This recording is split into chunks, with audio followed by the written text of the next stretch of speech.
Hello and welcome. In the early 1980s, there were few bigger global entertainment names than singer, Broadway star and actress Barbra Streisand.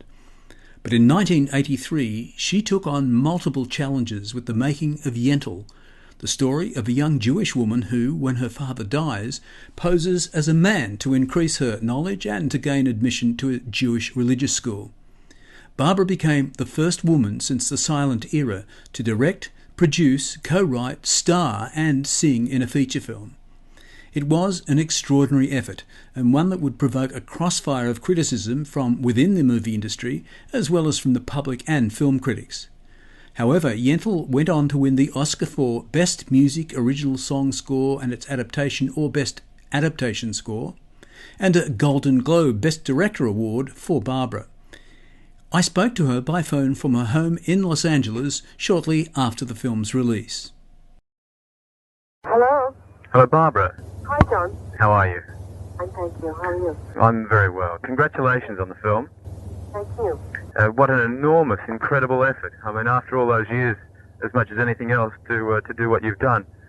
I happen to know one of the people who worked on the film for you, Toby Phillips, who did the... Oh, yeah, Toby's great. Yeah, he did the Steadicam, and he said your workload was just incredible and your capacity to keep going was unbelievable. I understand we've only got 10 minutes, so I'll go back and sort of start and do it in a chronological order. Okay. I mean, I've read countless articles about, with interviews with you about the film, and I kind of suspect that I know all the answers in a way, but I'd like to ask a couple of questions anyway in that area. Going right back, when you first read the short story, I know you talk about those words and the reference to the father and so on, but what in the essence of the story really captured your heart? You mean beside my father thing? Yes. The struggle of the woman, of the female struggle to do something that society says she can't do. Right. In a way, it was the same kind of parallel struggle of making the film, same kind of opposition, but at that time I didn't even know it. I just related to it as a woman who, wanted to get ahead in the male world and had to dress like a man to do that. But to me, it was the kind of story that could have been the story of a woman who wanted to be a doctor. Yes. It's not necessarily, it's a universal story to me, about struggle that women are going through. Yeah. And to women who have creative instincts as well as maternal instincts. Society has never quite looked upon them with glory before. right. Women are really told to stay at home, stay in their place. Don't be too ambitious. Don't reach out. Don't go out of the boundaries of being a woman. So really, from the very first time you read and considered the book, you saw a multiple of levels in the story. Yeah. Right. And was it your intention from then to do so much with the film? I mean, obviously you saw it as a vehicle for yourself to act. But what about all the other things that you ended up doing? At first I wasn't, when I was going to direct it, I was thinking of not even acting in it. I was going to look for somebody new, but then when we really decided it's going to be a musical, then it became obvious that I have to play it. Right. So I understand that when it was, at one point, Ivan Passer was involved with it very early on, yeah. And he said that he felt that you were too old for the role. Was that right? Yeah, I was 25. Right. Because at that time, his script that he worked on was the story of an 18-year-old girl. Right. And I changed that quite a bit. Right. So where did the decision come in your mind?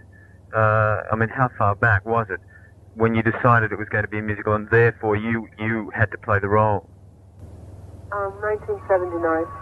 Oh, so it was in almost the pre-production situation.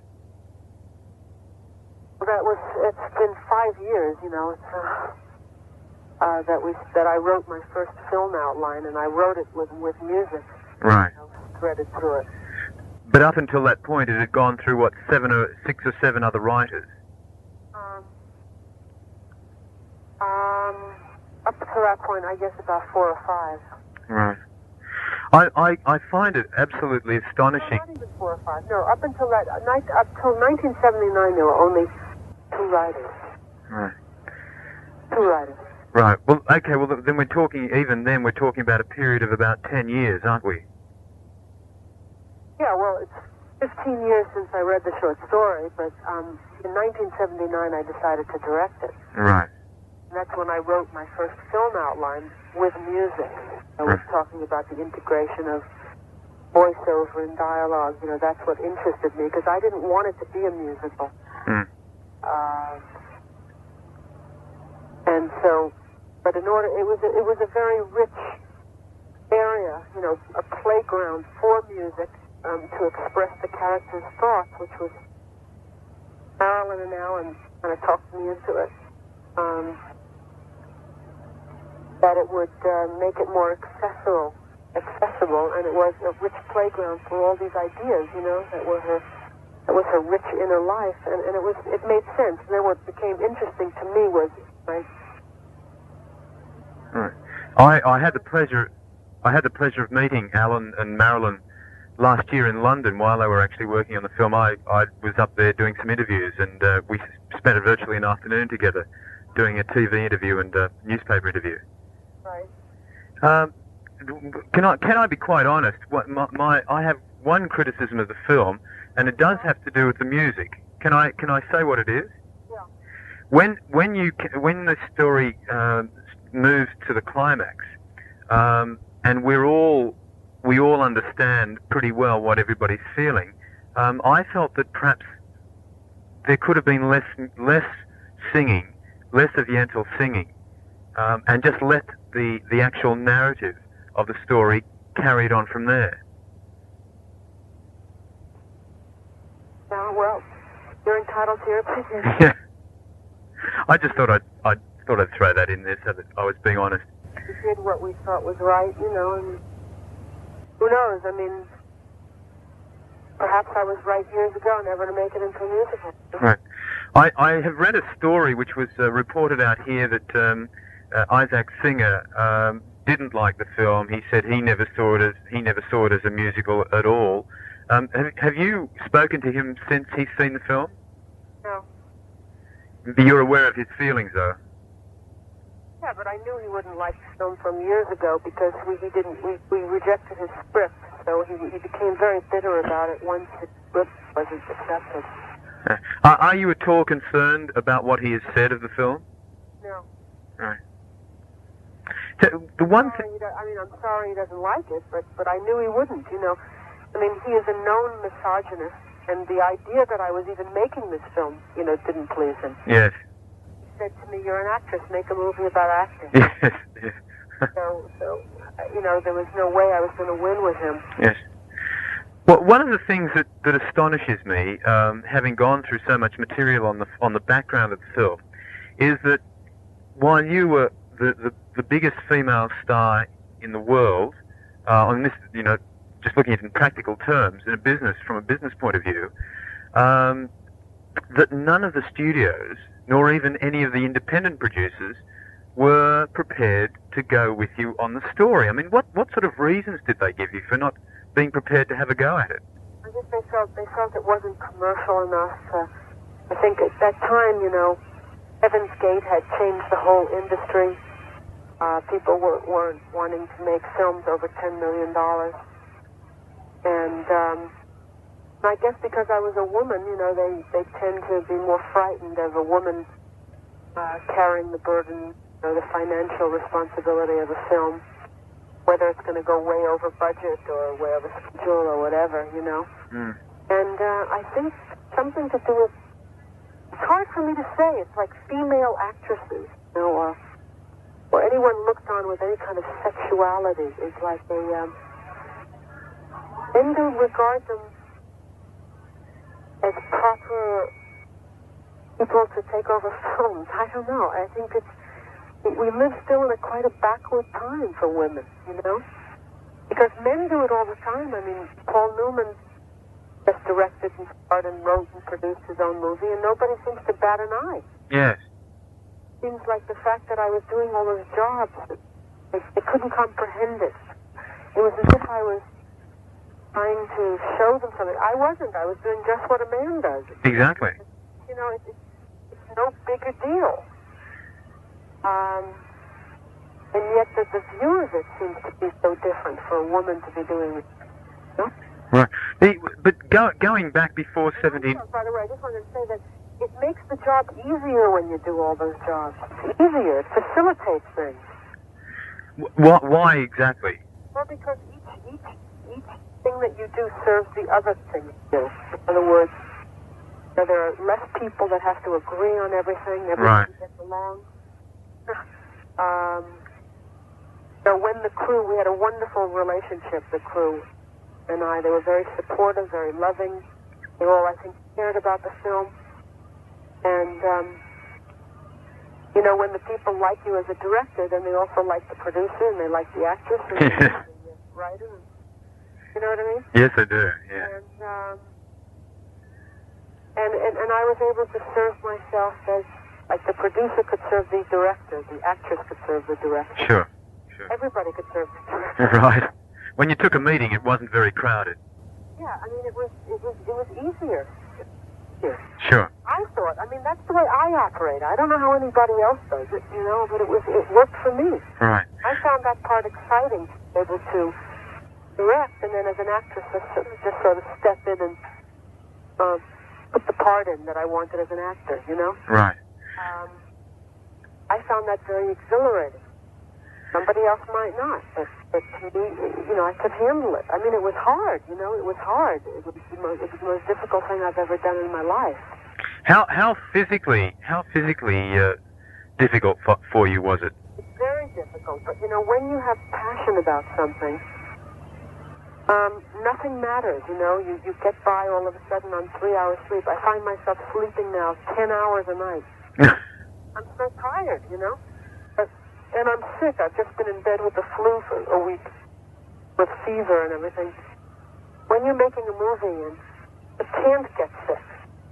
Yeah. You know, and somehow your willpower sustains you. Because if you get sick, the whole thing falls apart. Well, was there any point, either in the pre-production or during the actual shooting and post-production of the film, where you really thought that the whole thing was just going to be too much for you?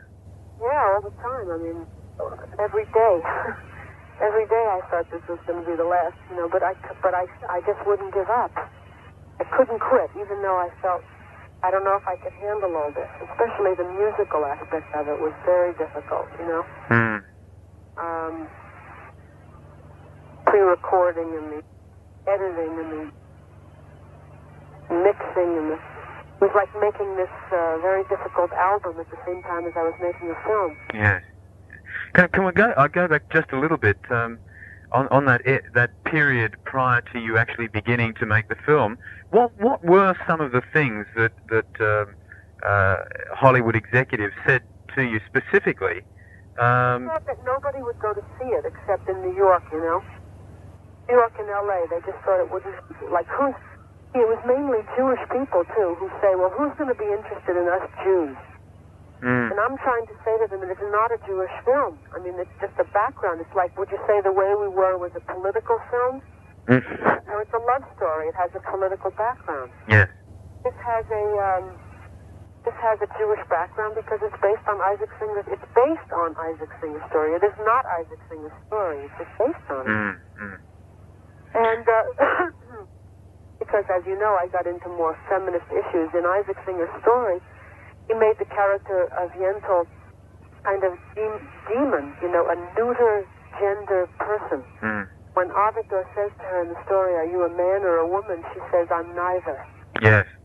And Hadass, the character Hadass, remains a kind of pretty but dumb blonde beauty. Yes. And I just didn't believe that, you know. I felt, I mean, the story inspired me, but I just felt it was a richer story. Story I wanted to tell was different than that short story. Right. I must say the casting of the two supporting roles of Amy Irving and Mandy was superb. They were wonderful. Yeah, good. In the film. That's what happens, you know, when you direct. You find that, you know, most of the criticism we got here, there was never a criticism about my being on screen too long or something. In other words, everybody really loved the generosity they felt that was very difficult to maintain when you are playing the title role and the whole story is told from this character. And hello? Hi, it's Kim as well. Excuse me. I'll do a few minutes. Okay, so just have them wait up. Okay.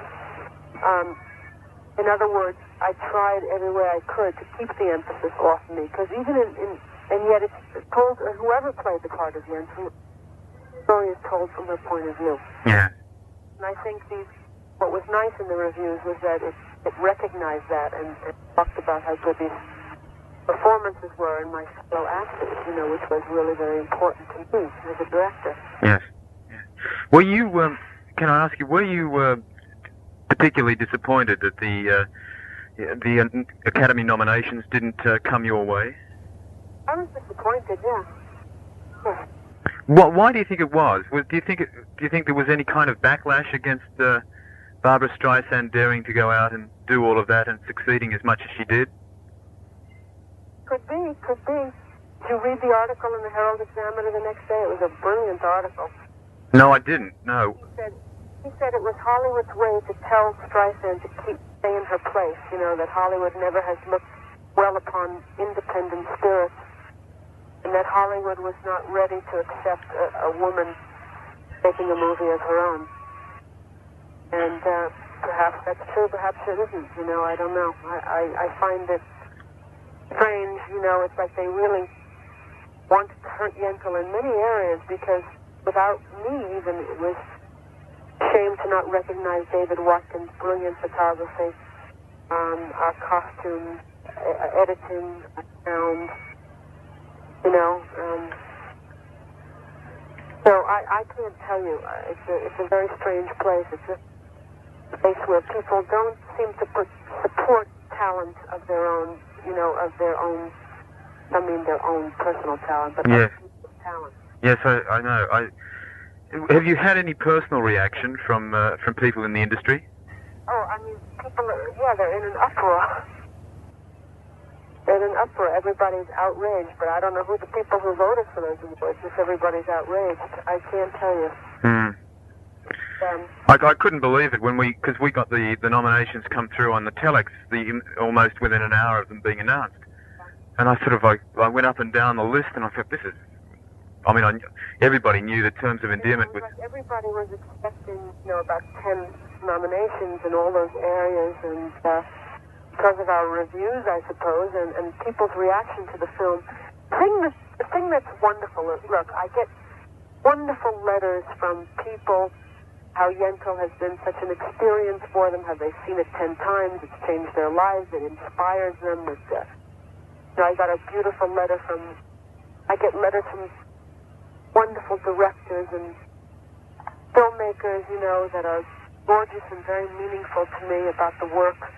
So everyone was kind of, and from our reviews, you know, and the business that we were doing, yes, everybody did expect more nominations. So I can't tell you. I mean, it's just, maybe it's the same attitude that went in when we were making the movie and we couldn't sell it, where nobody in the industry wanted to take the gamble. Right.